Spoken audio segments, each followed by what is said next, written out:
Okay, let's read our profile on Zachary real quick, now that we're starting his chapter. Born March 20th, Pisces. I can't read. 31 years old, 6 feet tall, freelance photographer, American, agnostic, diploma in digital film, likes pie, photography and filmography, documentaries, cooking, acoustic guitar, and video games. Before his parents' death, he lived in New Jersey, where his family owned a diner and bakery. He and his older sister were orphaned due to a hate crime, and they were forced to move to England, where their grandparents lived. He had loved cooking and helping out with their old diner, but grew lazy and disinterested after the incident. It did not help that he was one of the few blacks in a predominantly white community at the time. His passion for the visual arts was sparked when he found old Polaroids and home movies of his parents.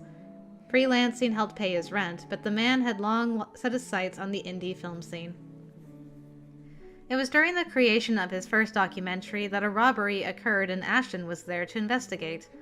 Being in the wrong place at the wrong time led to Zachary being placed as a suspect, but the rookie detective helped him clear his name. And that's how that whole friendship started. The pleasant aroma hits me long before I cross the threshold. Faint but light and warm, a reminder of what home is.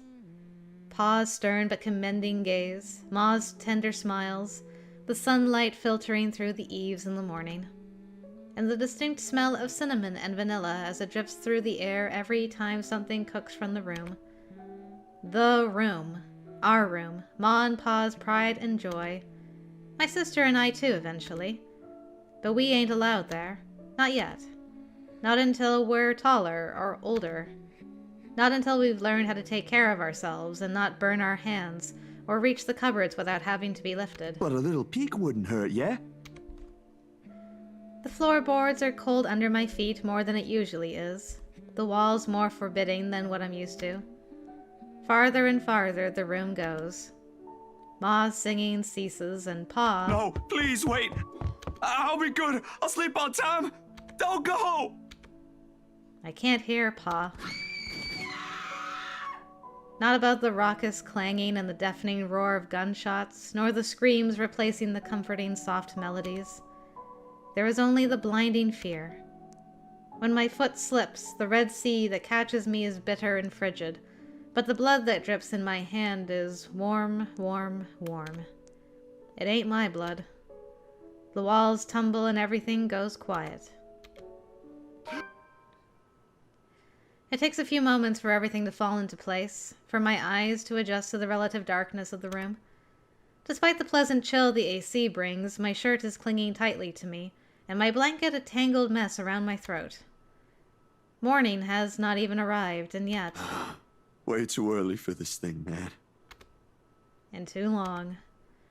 Too long since the last I've woken up drenched in my own sweat, head littered with thoughts that are gone as soon as my eyes open. All too often, only imprints and brief images are left to haunt me for the rest of the day, or until my mind forgets about it. Egad, whichever comes first. Yet vivid or not, what little I can remember does not matter. Regardless, the desperation sticks. Clawing up, pushing, urging me to relive every moment, every sensation, and... There's a twinkle in Ma's eyes when she looks up from her work, flour dusting her nose and cheeks. You know, it just occurs to me I finally figured out what this tune is that his mom is humming. It's the menu theme from the letter. This whole time I've been like, why does it sound so familiar? And it just hit me. I feel dumb. The scent of freshly baked bread wafts from the oven as soon as Pa opens it, and the homely fragrance of honey fills the room. He reaches up to wipe the small beads of sweat away from his forehead before gesturing for me to come closer the moment he spots me on my little hiding place behind the door. I expected him to be angry, but his pat on my back when I come within his arm's reach is encouraging enough. We'll have to taste these first before we put it up for sale tomorrow. You up for it, little man? Is it good enough? A knock cuts through the air before I can Man, I just gave up on that sentence. A knock cuts through the air before I can answer. Sharp, heavy, demanding, familiar. So distantly familiar. Ma ushers me out of the kitchen when Pa moves to answer it. But I know. I know what waits outside. The taste of blood in my mouth sends an unpleasant churning in my gut. Ma's apron crinkles under my tight grip. Something snaps back into place. My bed remains in an utter disarray. The walls still need a new paint job, and the wall clock ticking opposite my bed is as unsettling as ever. Ash is right. I should have already replaced that when I had the chance. You're no longer there, Zachary. Here and there are miles apart. Calm down. Breathe. The pressure of my own fingers against my temple is a welcome sensation over the anxiety gripping me. It never really did anything to stave off the headache sure to follow after this before, but it grounds me. A little reminder that I am safe, away from the place I once called home, from Ma and Pa's. The urgency with each rap that follows finally chases away the ghosts threatening to hang around. Why anyone thinks it's a good idea to knock at someone else's door this late confuses me. Nana would chase them all away with a broom if she was here. But no matter, it's a welcome break from the thoughts about to take a morbid turn if left festering. It's probably just Ash, anyway, looking for a place to crash. Looking for a place to crash. Wonder of wonders why he's bothering with the courtesy when he never did so before. Even with that hunch, though, habit compels me to check who it is first through the peephole. Better safe than sorry, they say. Except the person that greets me on the other side ain't him. Unless his hair grew longer overnight and he started wearing a ponytail, of course. Which I highly doubt will happen anytime soon, no matter how funny that looks in my head. I waste no time opening the latches. Isabella, it's late. There's something I can't quite pinpoint in her eyes when she looks up. Her face a pallid shade, shoulders tense, breathing heavy, and an uncontrollable shaking in her hand she's trying to hold back. Hide if I didn't know any better. Hey, Zach. Sorry. I know it's weird for me to show up at this hour, but you are the closest to my office, and... No. It's perfectly fine. I'm not really working on anything right now. Do you want to come in? Is it all right? I know you should be sleeping at this hour, but I thought... I'm sorry, I just thought... I have no idea why I went here. My feet just moved on their own after I got out of the office, and... Sorry. She trails off, her voice lost in the muggy night air. I wait for her to say more, but instead her only response is a downward shift of her gaze, back to her still trembling hands as if the motion alone is enough of an explanation. A minuscule gesture. Easy to miss if one is not paying attention. But for someone who has seen the same expression on the mirror, done the same thing too many times when night terrors are inevitable, it is not. Hey, don't worry about it. At least you not. Ash just barges in and crashes on the couch whenever he feels like it. I swear that guy is one fine hairline away from being a criminal. Without waiting for her answer, I step away from the door and saunter over the kitchenette. For a few good seconds, only the clinking of the plates can be heard above the constant tick-tock. Late as it may be for a snack, the familiar motions keep me occupied, steering my mind away from dangerous thoughts. Isabella's company is not unwelcome either. Whatever her reasons for showing up here at such an hour doesn't matter. I'll be damned if I just turn her away, frazzled as she is. The door clicks shut behind her when she finally enters, feet scuffling softly against the tiled floor. In all the years I've known her, she has never once lost her ever upbeat spirit. Yet in this particular moment, as she stands in my doorway holding her arms close to herself, it's as if I'm looking at someone completely withdrawn from the person I've come to know all these years. Do you want to drink or eat anything? I haven't restocked my food stash yet, so ingredients may be a bit limited. But I'm sure I can whip something up with what I have here. Just water will do, please. Thanks, Zach. What? No additional food requests? That's new. I'll put something together for you anyway.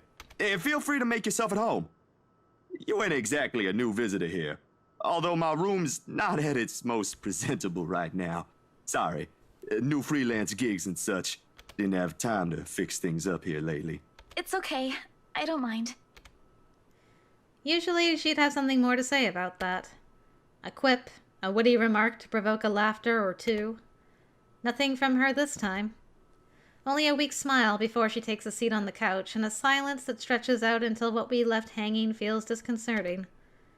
Before everything turns stifling and awkward, I continue talking, if only to keep the dead air at bay. How's one supposed to keep a conversation going when the person you're talking to is like this? Anyway, gigs. Can you believe this one client we got? Boss had all my scheduled shoots shifted after they caught wind of this couple buying a new property. Man, must be nice to have all the money in the world. The world itself moves for you, huh? She's curled up on one side of the couch and hugging her knees close when I bring the tray carrying the sandwiches and the water she requested.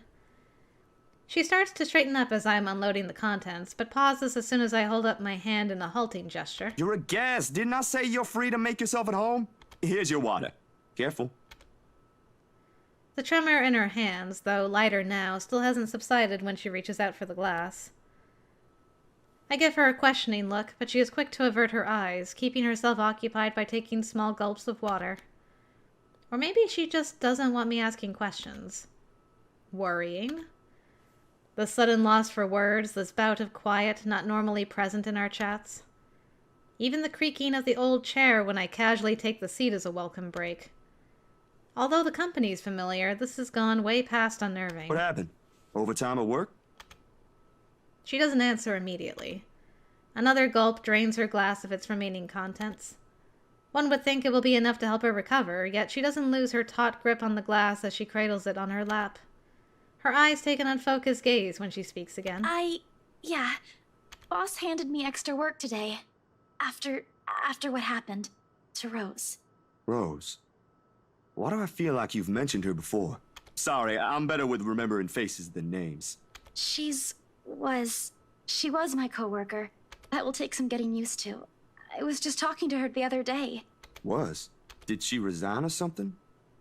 I think I'm missing a few details here, Bella. You've never met her. I think I did mention her once or twice. It doesn't matter. You probably heard her name recently from the news than me. Something clicks then. A little memory from the night before. The bright red light from the dark room, the strong odor of the stop bath, the television's barely audible murmur in the background, and a glimpse of a bloody room. The news is everywhere, even in the morning that follows. I just didn't think its effects will strike someone this close to me. Oh. Damn. I didn't mean to bring that up. No, like I said, it'll take some getting used to, but it'll get better. I hope it will. Things might become a little busier for me, though. She left a lot of things unfinished. And I'm one of the few people in the office who knows how she works. Boss thinks the transition will be easier if I handle it. That explains it. Well, just don't forget you still need rest. Even the most hard-working people I know don't keep hours as late as this. Hell, the subway stopped running hours ago. Crime rate might be lower here than most places, but that doesn't mean you can walk around freely in the middle of the night. It's just for today. Still a good thing you dropped by here first. I'm not just about to let you walk out here alone, especially not in the middle of the night. Who knows what else could happen? I'm not saying you should go right now, but I could accompany you home if you... No! Wait, please! The vehement tension in her voice makes me pause, and it is in this instant the mask she's been keeping up falls apart, if only for a short while. Right then and there I understood what's hiding behind her unfocused stare from the moment she arrived. Fear. Pure, unadulterated fear. It's disturbing to see such marring her usual upbeat countenance. With a sigh, I cross the small distance separating us and kneel in front of her. She doesn't flinch when I do so. However, the way she appears to make herself smaller against the couch is telling enough. Bella, this ain't just about your coworker, is it? What is it really about? I'm all ears.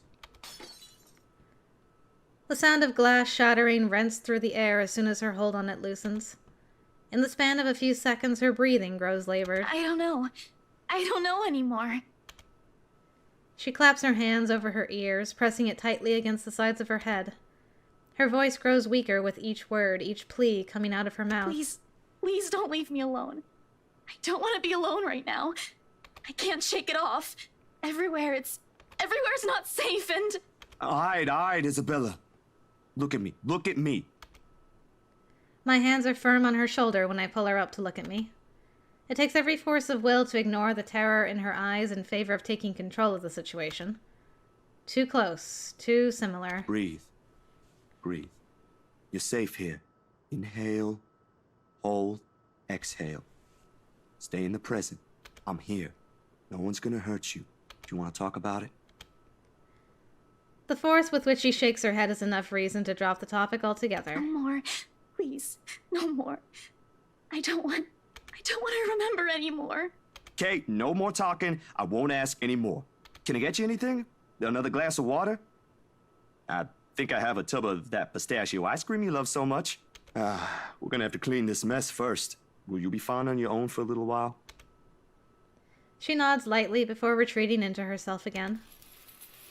No more words are exchanged after that, and I take that as my cue to start cleaning the shards littering the floor before either one of us get hurt. The quiet hum of the AC is a pleasant distraction as I go over the menial task. More so than her ragged draws of breath or my little feeble attempts to tell a quick story or two. But the latter does the trick.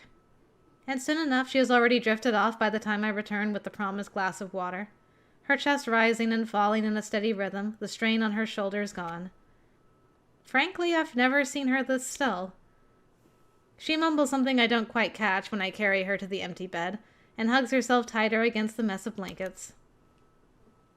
In spite of the fact that she appears relaxed, the small frown on her face hasn't quite disappeared.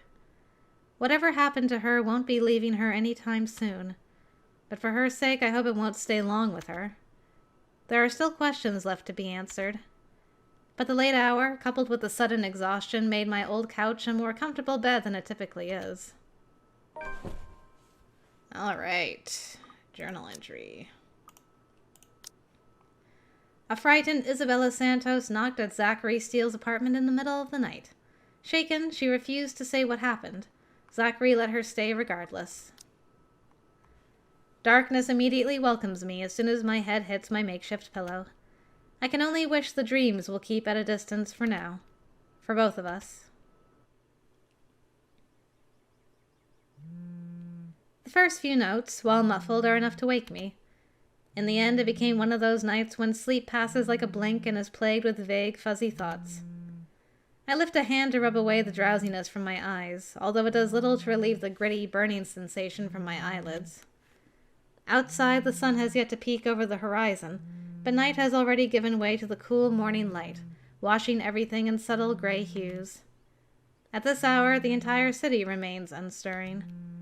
Ordinarily, waking up before my own alarm means abusing the snooze button, twice or thrice just to catch those precious few extra minutes of sleep. But the persistent ringing makes it impossible now. This better be good. Groggily, I scramble for the bag sitting at the foot of the bed. The ringing still hasn't stopped even as I fish the phone out, and Ashton's name flashes brightly on the screen when I turn it on. Must be pretty urgent if he hasn't dropped the call yet. Took you long enough, Z-Man. Ashton, it's 6 in the morning. The sun hasn't even risen. Hell, my brain ain't even awake yet. Stop calling me Z-Man. And also stop. It's 20 past 6, Zach. You want to talk? Give me back my 5 extra minutes, Ash. I want my sleep. Hey, don't make fun of me. I can be a more person too if I want to. What's this all really about? You don't usually make calls around this hour. Is the world ending today? Sorry about that. Becca rang me up a few minutes ago looking for Isabella. Said she didn't show up in her own apartment last night. We both tried calling, but her phone seems to be off. Do you have any idea where... I should have known you two would come looking for her first thing in the morning. Not a laughing matter, Zach. You can't really let your guard down with everything that's happened here recently. You've heard about the Cooper woman from the news. Everyone in the precinct has been restless ever since the incident the other day. Yeah, I get what you mean. Listen, Ash, about Bella. I let my voice trail off, unsure of how to go about recounting last night. If I should even say anything to him. He might be a close friend, but at the end of the day, whatever's bothering her ain't mine to speak of in the first place. On the bed, Isabella remains as still as when I transferred her the night before. Sometime during her sleep, she pulls up a blanket over herself and tucked into it comfortably. Like this, it's easy to forget the horror in her eyes, or how much her hands and lips trembled. Save for her firm grip on the edge of the covers, she appears nearly as normal as she would any other day. Almost. I'm not really sure how to go about this while being... Zach, what about her? Something, the worry, the concern, must have surfaced in my tone because his own shifts then. Carefully, as if he's preparing for the worst. Look, you don't have to worry about her. She's with me right now. Since last night, in fact. Oh, why didn't you just say so earlier? She kind of knocked in the middle of the night. I couldn't possibly wake you two over that. And with how things are when she arrived, I thought it'd be best if I let her rest first. I just wasn't expecting people would be looking for her before the rooster even crows. You could have at least called her something. Becca's beside herself with worry when she found out. You know how much she frets about the smallest stuff. I know. I'm sorry. That was a lapse on my part. And I just didn't think, okay, you know what? Rebecca's worries ain't completely baseless. Isabella hasn't been her usual self since the movie. Maybe even before that. I don't know if I should be opening my mouth about this, but Bella didn't outright say I shouldn't, so... So something's wrong then? I'm not quite sure, to be completely honest. I couldn't get the story out of her. Really? I thought you'd learned something from me by now. That's not it. Ash, when she appeared at my doorstep last night, she was shaking, and when I tried to ask her about it, she just panicked. Had this frightened look on her face. I'd be surprised if this was the first time I've seen it, but it ain't. Dude, the first time, she was screaming. First time? When was this? You weren't talking about the thing in the movie house, are you? Because that was just us fooling around. Granted, I think I went overboard with the joke, but... No, it happened the day after. When she invited us to lunch, you weren't there. We were walking one second, and then the next, she's crying out. I'll be straight with you. That scared me shitless. It bothered him if the way he falls silent after his telling. But whatever his opinion is stays absent from his voice when he speaks again. He's always been good with that, hiding what he thinks. Did she say anything else? Nothing. Won't tell me anything aside from a few vague words. I didn't want to push it. Where is she? Is she still sleeping? Right here with me, still sleeping. Should I wake her up or something? Let her know you guys are looking for her? No need. Let her rest. I'll drop by in a few. Today? Don't you have work at this time? I mean, I can drop her off home myself before meeting my client later. Look who's talking. My schedule's flexible, Ash. Last time I checked, you're the one who didn't have that luxury. How on earth do you think I'm able to tag along when you need me? It's not completely out of the way. They live on the other side of the town from you, Ash. Your definition of out of the way is a little screwed up, you know. It's fine. I have some things I need to do anyway. I'll call you back. I've got to let Becca know that Scared Cat's fine. Bye. Well, bye. Come morning, Zachary received a phone call from Ashton, who was looking for Isabella. Zachary informed him that she stayed over and of the circumstances. Before ending the call, Ashton offered to pick her up. He drops the call before I can even get a word in, and for several minutes after I find myself simply listening as the rest of Luxburn rouses. The increasing sound of passing traffic, the bustle of the nearby shops preparing for the day, and the growing clamor of the people while they go about their morning.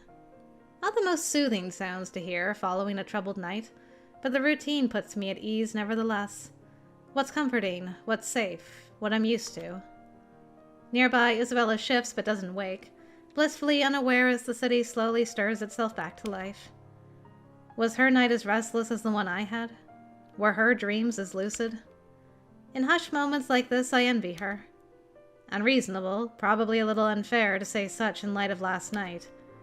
If only forgetting is as easy as breathing. A small yawn escapes me when I rise from the couch to stretch. Luckily, the short conversation with Ash has effectively driven away any will to go back to bed. I still have a day to get through despite the proverbial ghosts hanging around. And the real ones. The orange bottle sitting at the edge of my table is reassuring against my palm the instant I pick it up. The sterile odor of the capsules, equally so. Yet the weight they carry is something I've never gotten used to. Years ago, I'd spend minutes, heck, even hours, staring at a single pill prior to taking one in.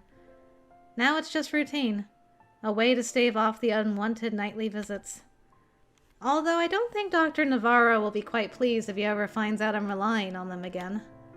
I do owe him a visit regardless, especially after missing our appointments on purpose and ignoring his calls for weeks. Another sigh comes out, tired and weary, and then I pop the tablet into my mouth. Zach? What time is it? The bottle on my hand hits the table with more force than necessary. As much as I trust my friends, there are some things I'd rather keep to myself. Morning, Bella. Did you sleep well? She answers the question with a long, drawn-out yawn, one reminiscent of a child. A chuckle manages to come out of my mouth at the sight. In this manner, it's easy to mistake her for someone too young for responsibilities. Inexperienced and immature, even.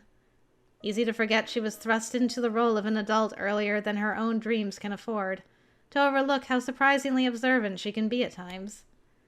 Maybe not on the same level Ash exercises for his investigations, or Rebecca needs for her own work, but certainly enough to deftly put what she sees around her on canvas. And if the way her eyes flickers to the table in my hand says something, it is that I won't be able to avoid the questions this time. Only a little. I don't remember how I ended up on the bed, though. My doing. You didn't look very comfortable sleeping on the couch, all hunched up like that. It would have been enough for something temporary. Sorry I stole your bed. Hey, it doesn't matter. Besides, what kind of gentleman would I be if I leave a lady sleeping in such uncomfortable conditions? Not in this house. My nana would give me a tough scolding if I ever did that, I'm telling you. Thanks a lot, Zach. I know I barged in at a very inconvenient time last night. I wasn't really thinking when I did, and... Hey, it's cool, Bella. I ain't mad at you. That's what friends do. You guys are welcome here anytime. Although Ashton abuses the anytime part a lot. I don't really mind.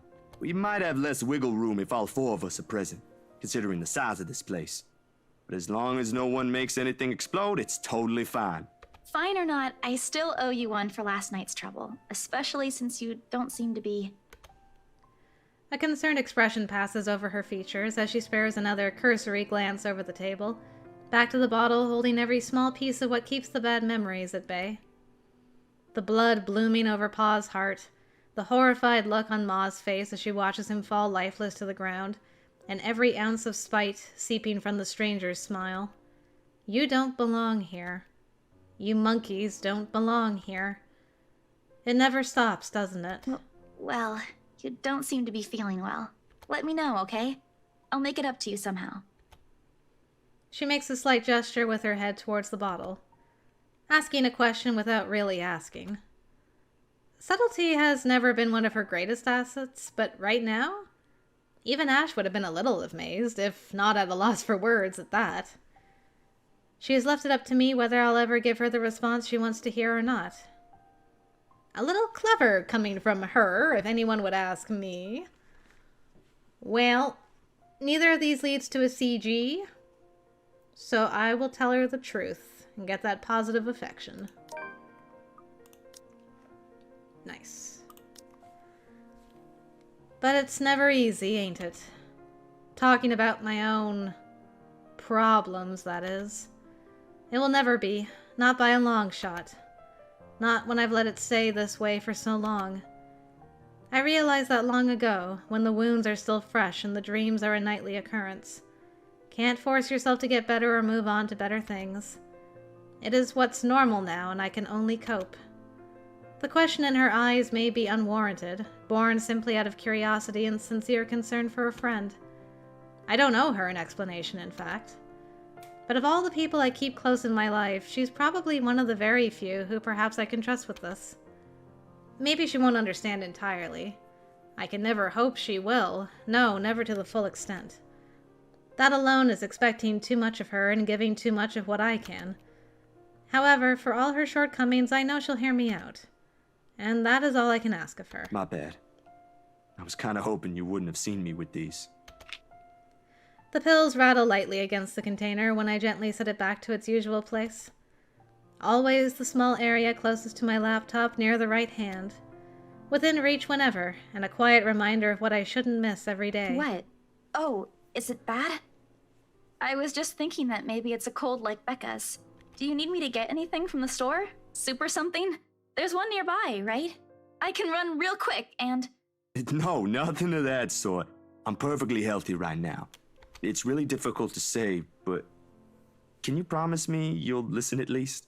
What is this about, Zach? I should have been upfront with you about this a long time ago. But Ashton found out without me telling him anything. But you already know how that guy is. Can't hide anything from him. If it's something you're having trouble saying, you don't have to force yourself to tell me. I'll forget I ever saw anything and won't ask questions. Promise. No, I need to get this off my chest eventually. Besides, we're already here. Might as well finish what I started, yeah? This is such a respectful conversation between the two of them. I love it. If you say so. She's so not pushy, and he's like, no, it's... And I think he appreciates that so much.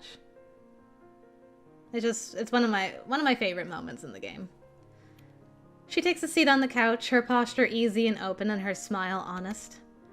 As if this is just a simple talk between two friends on a regular day. It is far from one, but her unreserved air is enough to stamp down the twinge of unease that threatens to come up. Let's hear it then. And she does. True to her word, she listens while the story spills out of my mouth. Of my ma and pa, that little old diner across the pond, and what it left in me that day. I can't recall most of it now, my own account jagged with a few missing details here and there. The passing years have eroded most of my recollection of the whole incident. All except for that one moment in the kitchen. The ringing of gunshots are as vivid as it sounded that day. Even Ma's hysterical screams the moment Pa's body hits the floor motionless, his lifeblood flowing out from under him. And the gunman. He was smiling. He was smiling when Pa opened the door to welcome him. He was smiling when he put a bullet to Pa's chest and Ma's head. I've heard stories of how the world can be a cruel place for people like us before. I never believed until that moment. Nan and Gran took us right after that.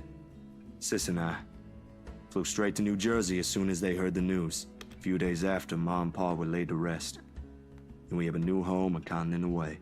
I didn't even get the chance to take my favorite pillow with me. They said something about the change of environment will be good for us. They had no idea the different kind of ghosts would follow me here. I expected questions, mostly those brimming with childlike curiosity, and maybe some that are a little too hard to answer. But to her credit, she just sat there, lent her ears and looked at me with no expectations or unnecessary judgment in her eyes. She appears wiser and older like this, easier to see the breadwinner in her. Her younger siblings are lucky to have her. When I'm done, after everything's been said, she wraps her arms around me.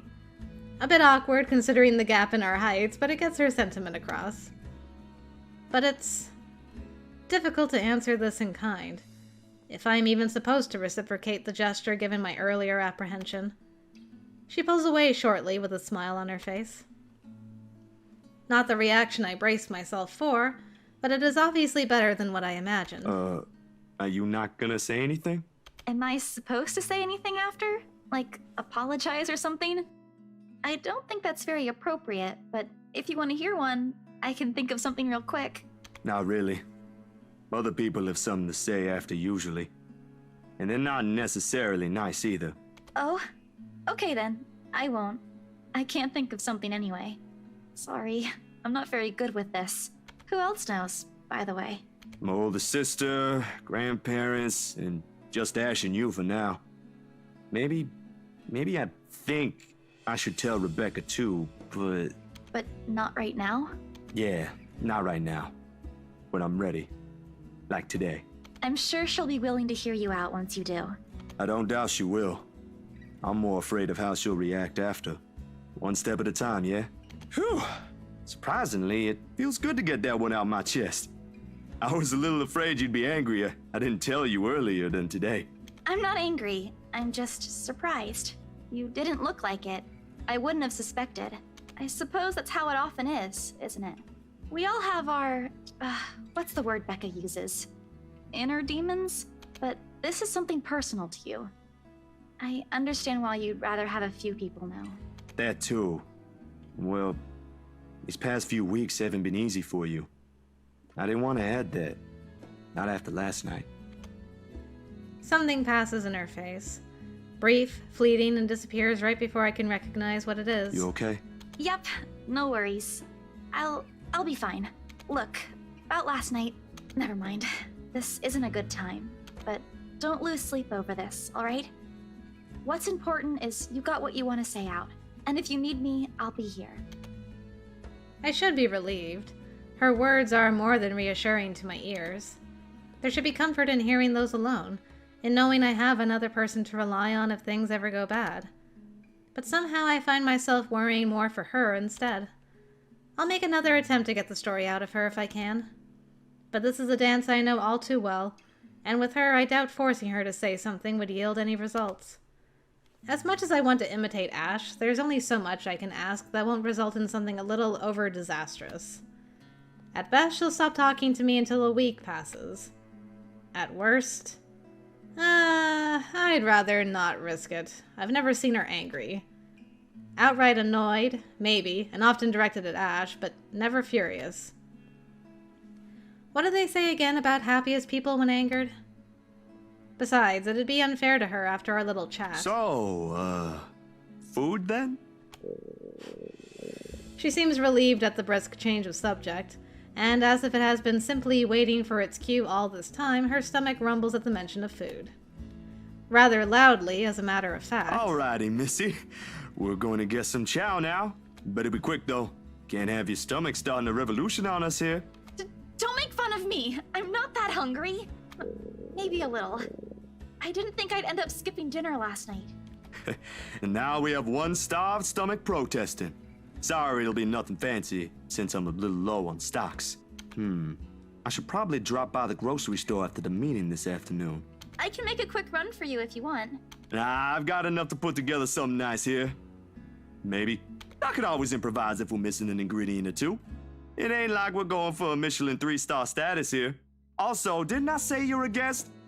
Is this a Filipino thing? Or just Rebecca rubbing off on you? The soft laughter that comes from her doesn't quite reach her eyes. Neither. The answer is neither. Because if she stays idle, she'll remember. On second thought, I might need a little help slicing up the potatoes while I prep the ham. You up for that? What? Do you think instant noodles are all I'm about? I'll have you know I can cook a mean paella with my eyes closed. All my siblings love it. Sure you can. Come on. I think I know what we'll do with those spare ingredients. Alright, let's check the journal. Alright. Isabella saw Zachary taking an unknown medicine, and concerned asked what it is for. He admitted he's suffering from a trauma, ever since his parents were killed in a hate crime. Isabella could only offer him a comforting hug. To lighten the mood, the two decided to cook breakfast afterwards. Okay. Despite the massive effort to keep the mood light with small chatter, cooking ends up being a mostly quiet affair. Between us, the consistent clapping of the knife against the board and the muffled noise from the television I left running, words have become surprisingly difficult to string together. Not entirely unusual. We've had moments like this before, but definitely unnerving with how things are now. I really wish someone else will come knocking at the door. As pleasant as this is, breaking the ice or keeping a conversation going has never been my forte. That has always been Isabella's or Rebecca's department. Sometimes Ash's, although most coming from him border on awkward or embarrassing. Speaking of the guy, he never did call back, and I'm willing to bet my entire yearly salary that he fell right back to sleep after that call. Sorry, Bella. Could you... Yep, I got it. The potatoes are almost ready, by the way. I turned down the heat just in case. You might want to check on them, though. Hold on, I'll be right there. Sheesh, wait up. If you keep rapping at the door like that, you'll break it down. Ash. Oh, good. You're awake. Zoom. Ash has already welcomed himself in when I take my eyes away from the oven. He's never been really keen with the notion of courtesies after he's warmed up to you, this guy. All 13 of my locks he broke can attest to that. He's a good fellow, though. Maybe a tad bit standoffish at first glance, but he's trustworthy. Don't you have work today? I could ask the same of you. Hey, Izzy, man. You're late. Something came up? You need to drop the Z-Man. It's getting old. Sorry, I got caught with something at the precinct on the way here. Had to attend to that first before things got out of hand.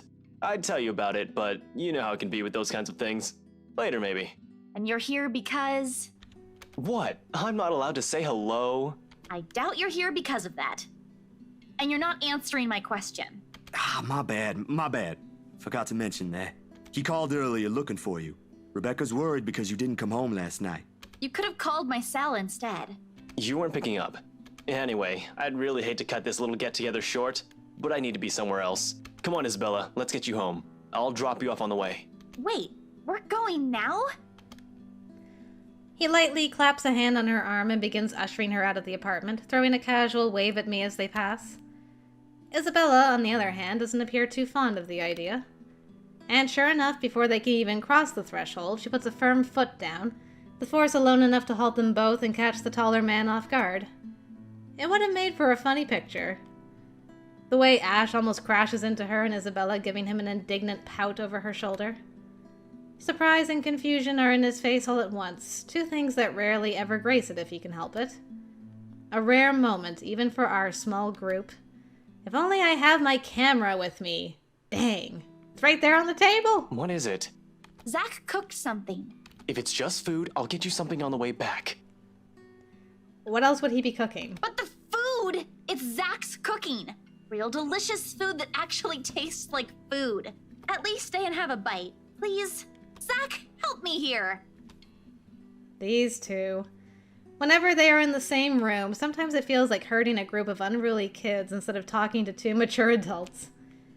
One moment they're engaged in a pleasant chit-chat, and the next they're bickering over a minor issue.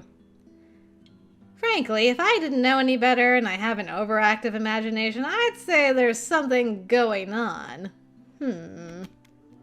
Never mind how utterly impossible that idea is. Or it might just be me reading too much into things like always. I can already hear Ash's laughter if I so much as suggest such. This, however... Well, one of these does lead to a CG. So... I don't know about you two, but I think you guys should really stay. I've already made enough food for all of us, and it'd be a waste. And bonus, it's positive for both of them. Why, I cooked up that special honey glazed ham you two keep on yapping about. Got some scalloped potatoes with onions and cheddar to go with it, too. Oh man, that sounds so good. The oven timer dings. I shoot the two of them an apologetic look before sauntering over the kitchen, mittens in hand. The sweet smell of the glaze and salty tang of melted cheese wafts through the air as soon as I open the door and take out the two trays inside. The scent immediately fills the entire room, and even with the door and windows open, the mouth-watering aroma lingers.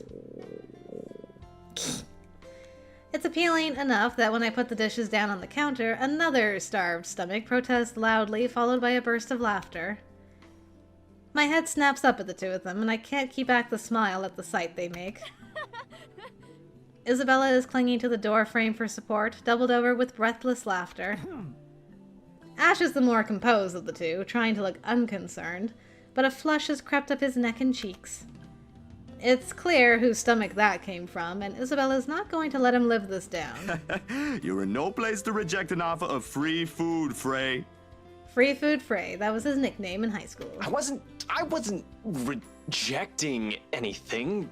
Damn it, I just missed a meal, that's all. Aw, he's flustered. Shut it! Those guys at the precinct said it was urgent. Somebody has to be responsible for it. Well, aren't you precious? Right. You know, if you keep laughing like that, you'll burst. I'm sure it won't be as bad as your stomach suddenly rumbling like a starved. Aye, kiddos, play nice. Food's gonna get cold if we keep this up. Ash, you gonna stay? Might as well, since Scaredy Cat's so hell-bent on staying. Heh. How can you say no to this food? It sounds so good. We eventually settle down after the food has been served. The jive's replaced by another round of friendly chatter, mostly about what's on the news the night before. There is, however, a conscious effort to avoid mentioning what's currently on the headlines. The dead is never a good topic to talk over food in polite company, this case in particular. The wounds are too fresh, too soon. I'd likely avoid it as well if I were in her position and someone I personally knew passed away in a gruesome manner like that. Though perhaps the closest we got to broaching the topic is when the infamous mansion is brought up again. But even then, we are careful, Ash and I. We keep the conversation light and avoid bringing up her late business partner. It's the least we could do. The Wrights? Yeah, they're planning to move in soon. In fact, they already have a housewarming party planned. It's why they wanted us to rush the papers. They wanted to send the invitations out as soon as possible. Oh, now I get it. Get what? Remember what I told you last night about the new clients? Vaguely? Sorry. I was a little out of it yesterday. Was it the photo shoot? Yep, it's actually for the one you sold. Something. When you put it that way, I suppose it makes sense why my boss wants me to prioritize the couple. They can have those documents rushed at just a snap of their fingers. Then they're more influential than I initially thought.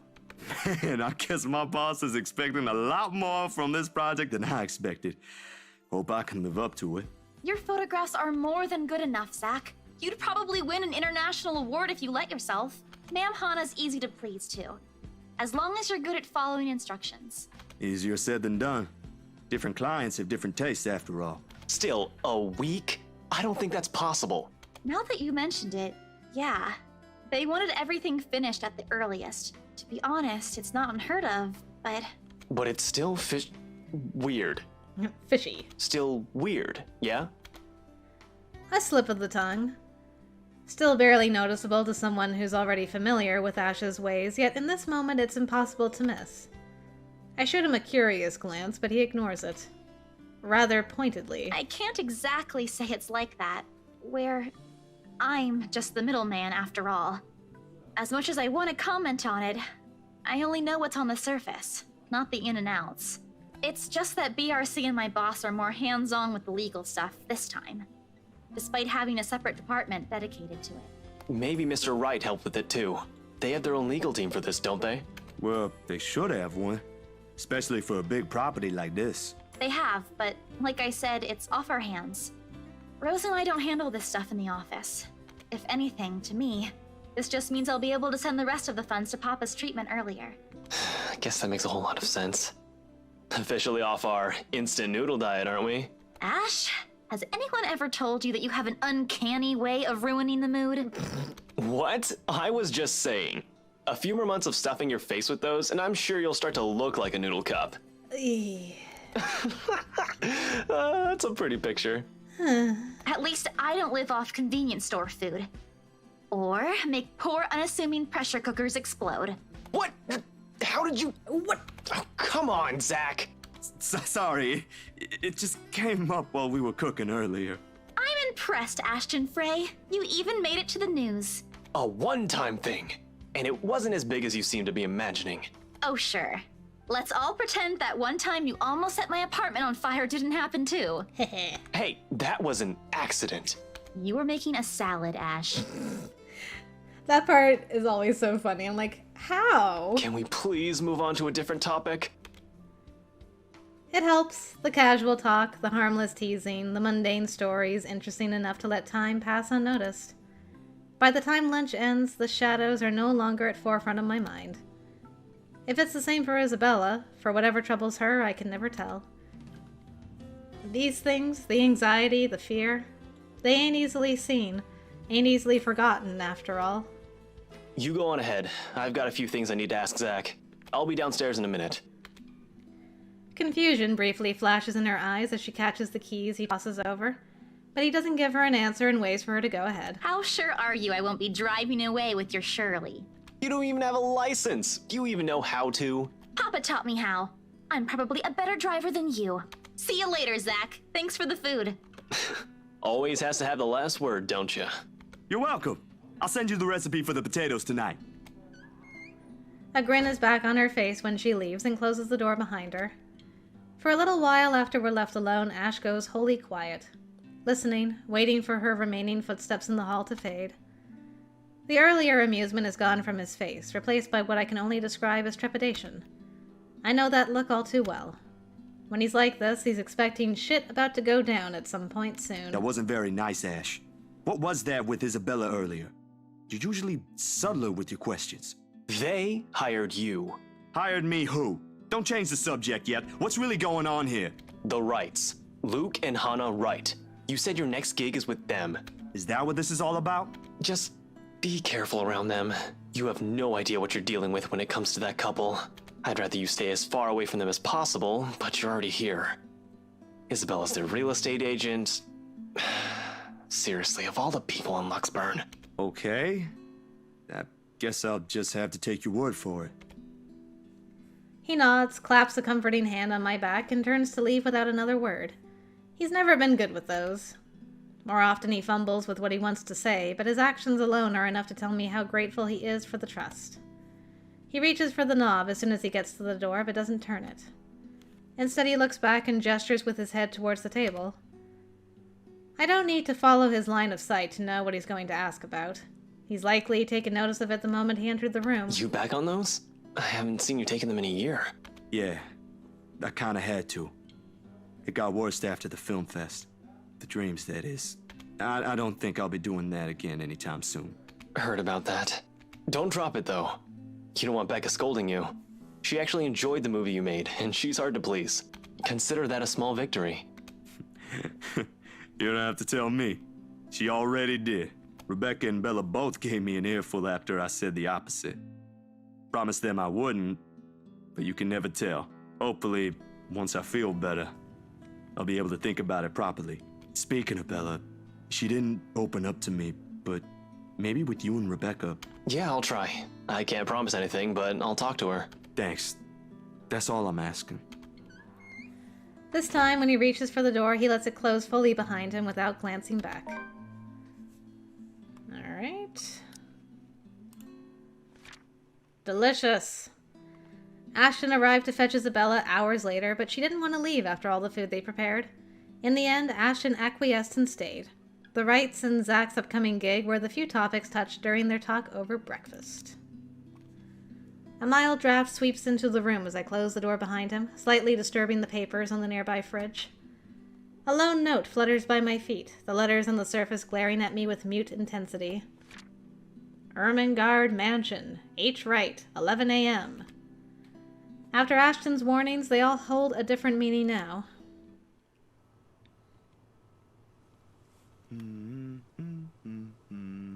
Here's that tune again. The next 2 days rush by in a blur, altogether leaving a collective mess of work suddenly piling up and new, unexpected acquaintances. Or friends? Depends on how you look at it, really.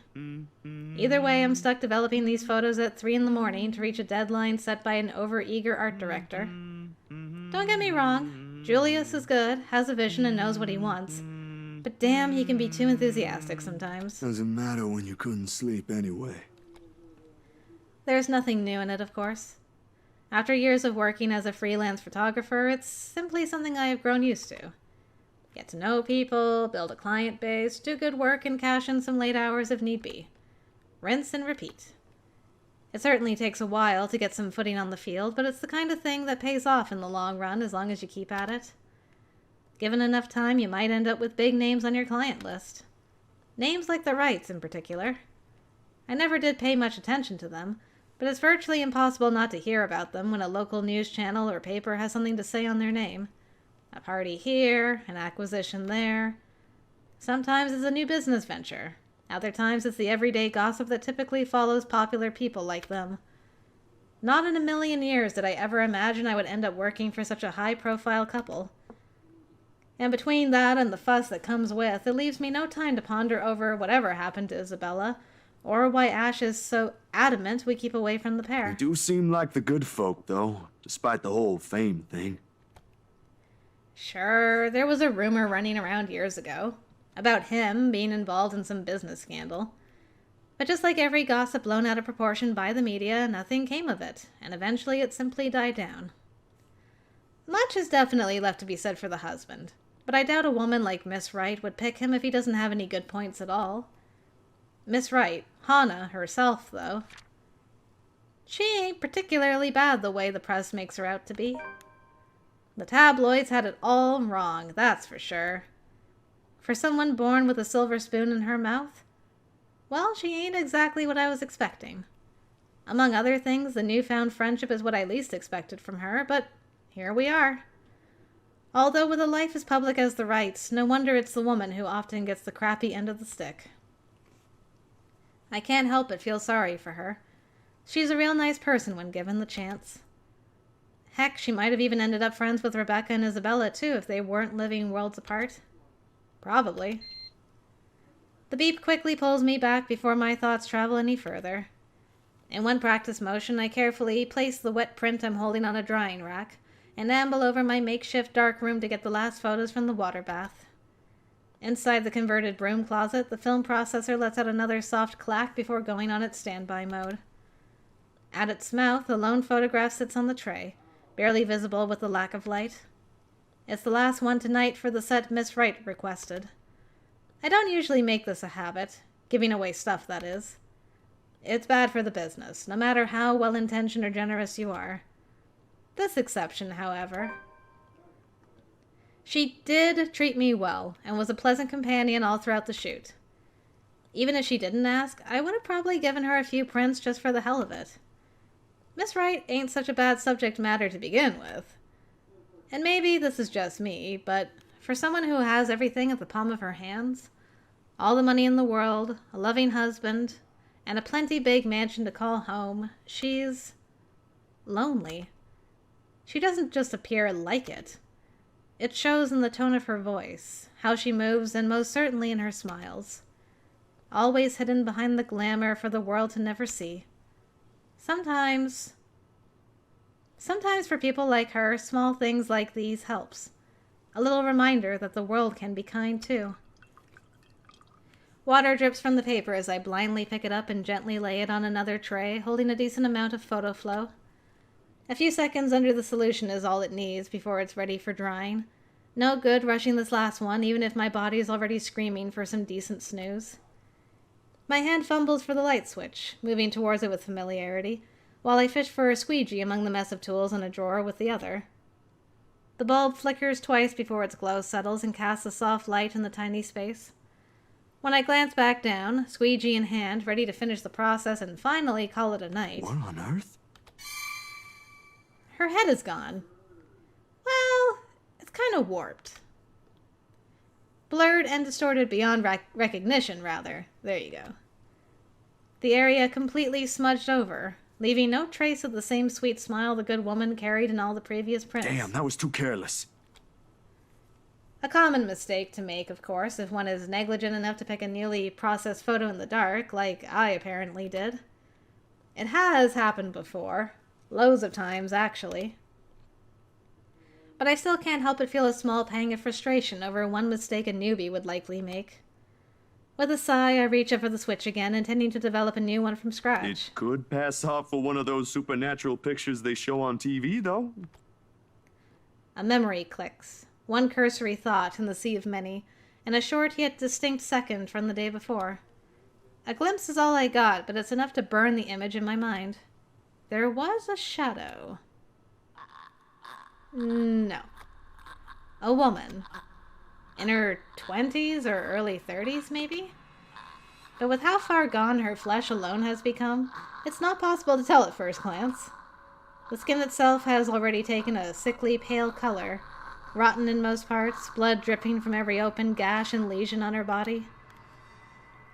Bony hands grip Miss Wright's neck like a noose, staining the skin underneath with a vibrant shade of scarlet.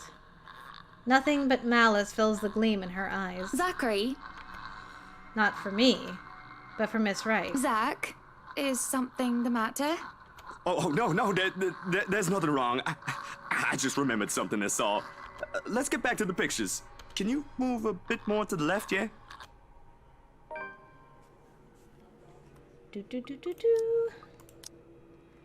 Some of Hannah's shots from the photo shoot the day before came out distorted after Zachary developed them. He would have almost dismissed it as human error if he hadn't remembered a chilling memory from yesterday's shoot. The memory alone is enough to make me retch. I brushed it off then. A trick of the eye, I told myself, or a product of the heat. The weather has been unexpectedly warm recently, so it shouldn't be too surprising for such things to happen. Maybe I caught Becca's cold. And, well, blaming this on the usual, fatigue, an overworked brain, the weather, or an amateur error on my part is far more convenient. It makes a whole lot of sense. than what the small voice inside my head whispers. The same tiny voice that only makes itself known when something's afoul. The same one that lent a curious ear to Isabella's worries about the mansion. And with each second I spend staring at this photograph, the murmurs in my head only grow louder against my ears. Someone has to know. Okay, and for this one, this is an important choice. The photos have to be shown to Ash. Ash will give me flack for this. He will. I can already hear what he's going to say about this the moment I bring it up. Hell, before he even sees anything, I'll wager. The guy is a skeptic through and through, and it'll take more than my account for him to even consider this. But when you've been there, seen something enough to raise the hairs at the back of your neck and leave you wanting to flee or hide, what he thinks is the least of my concerns. I am no hero. That's a title best reserved for someone else. Still, if this'll help him change his mind, it's worth a try. Isabella's gone and done the same thing, didn't she? Outside, the sun has yet to rise. I've still got a few hours before dawn. Good enough time to mull over how I'll go about this with him. Plenty of space to check if I'll get the same result if I redo the process again. The film processor hums back to life at my touch. The light switch gives out a soft click, and darkness embraces the small closet again. Somehow those urban legends don't sound so silly now.